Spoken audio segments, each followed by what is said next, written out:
What makes a person give up everything, their family, their freedom, even their life for a single belief? This isn't a hypothetical question. It's a reality that has played out in some of the most chilling chapters of modern history. Today, we're delving deep into the psychology of cults, exploring the powerful forces that can lead ordinary people down extraordinary and often dangerous paths. We'll look at three infamous examples: the People's Temple, led by Jim Jones, the Manson family, and the Heaven's Gate group. How did these leaders gain such absolute control? And what can their stories teach us about the vulnerabilities of the human mind?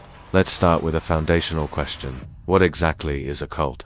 In psychology, it's often defined by three key elements: a charismatic, authoritarian leader who claims special knowledge or divinity, a process of coercive persuasion or thought reform, and the exploitation of group members. Cults don't just spring up out of nowhere.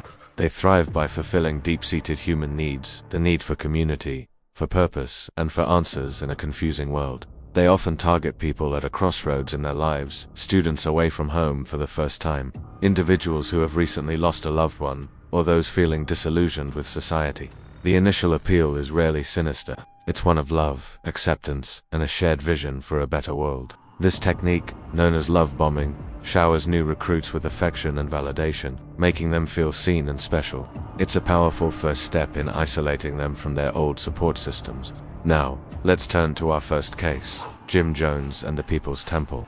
Jones began as a charismatic preacher in Indiana in the 1950s, advocating for racial equality and social justice, a message that resonated deeply in a divided America.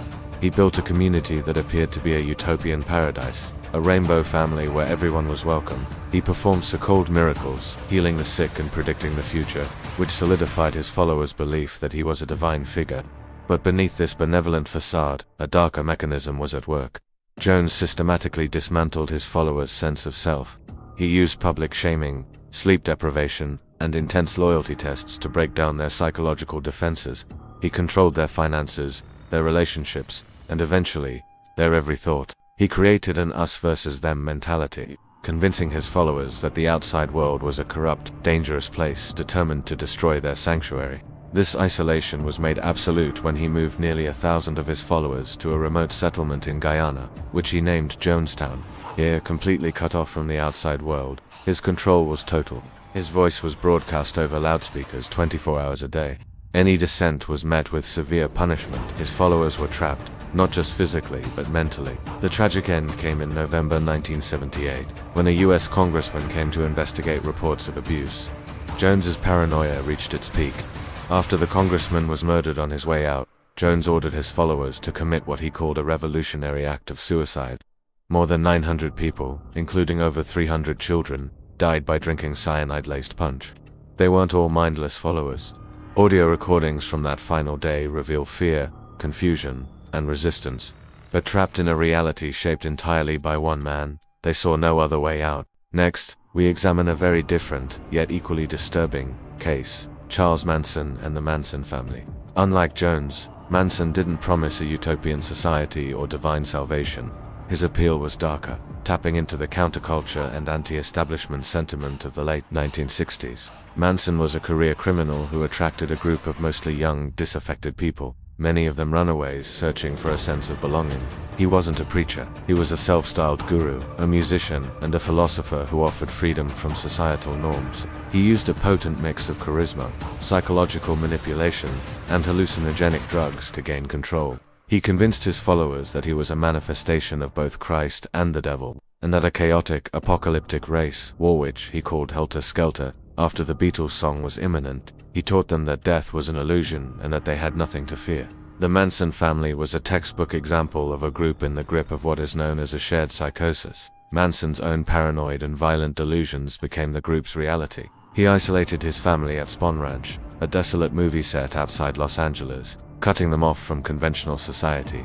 There, he controlled every aspect of their lives. He orchestrated bizarre rituals and psychological games to break down their individual identities and fuse them into a collective consciousness with him at the center. In the summer of 1969, he sent his followers out to commit a series of brutal murders, including the infamous Tate LaBianca killings. His goal was to trigger his prophesied race war. The followers who carried out these acts believed they were serving a higher purpose, convinced by Manson that their horrific violence was necessary and righteous. The Manson case shows how a charismatic leader can exploit social unrest and personal alienation to forge a cult based not on love, but on chaos and nihilism. Our final example, Heaven's Gate, brings us into the digital age. This group was led by Marshall Applewhite and Bonnie Nettles, who called themselves Do and T. They believed they were extraterrestrial beings sent to Earth to help a select group of humans evolve to the next level of existence. Their theology was a unique blend of Christian apocalypticism, New Age philosophy, and ufology. They recruited members through public meetings and, later, the internet, offering a chance to shed their human containers and ascend to a literal spaceship kingdom in the sky. Life within Heaven's Gate was highly regimented. Members gave up their possessions, their families, and even their names. They wore uniforms, had specific diets, and practiced strict celibacy to purify themselves of all human attachments and desires. The goal was to completely erase their old identities, to prepare for their journey to the next level. Applewhite, a former music professor, was a compelling and articulate leader. After Nettles died in 1985, his control became even more absolute. He convinced his followers that her spirit had ascended, and that their own chance was coming. The catalyst for their final act was the appearance of the Hale-Bopp comet in 1997. Applewhite declared that a spaceship was traveling in the comet's wake, ready to take them home. In March of that year, 39 members of the group, including Applewhite, methodically took their own lives in a rented mansion near San Diego. They believed they were simply shedding their earthly vessels to board the alien craft. They left behind detailed videotaped farewells, calmly and cheerfully explaining their decision. The Heaven's Gate tragedy is a haunting example of how a seemingly outlandish belief system can become a person's entire reality, to the point where they are willing to make the ultimate sacrifice for it. So what do these three distinct cases have in common? They all highlight a powerful psychological process. First, the isolation of individuals from outside perspectives. Second, the creation of a charismatic leader who becomes the sole source of truth and validation. And third, the establishment of a new, shared reality with its own rules, logic, and purpose, which makes sense from within the group, no matter how irrational it appears to the outside world. Cults prey on our most fundamental human needs, the desire for connection, meaning, and certainty. They offer simple answers to life's most complex questions. The stories of Jonestown, the Manson family, and Heaven's Gate are not just bizarre footnotes in history. They are cautionary tales about the power of belief, the dynamics of group psychology, and the fragility of the human mind when faced with charismatic deception. Understanding these forces is the first step toward recognizing and resisting them, ensuring that history does not repeat itself. Thank you for watching. If you found this exploration insightful, please like this video and subscribe for more deep dives into the complexities of the human experience.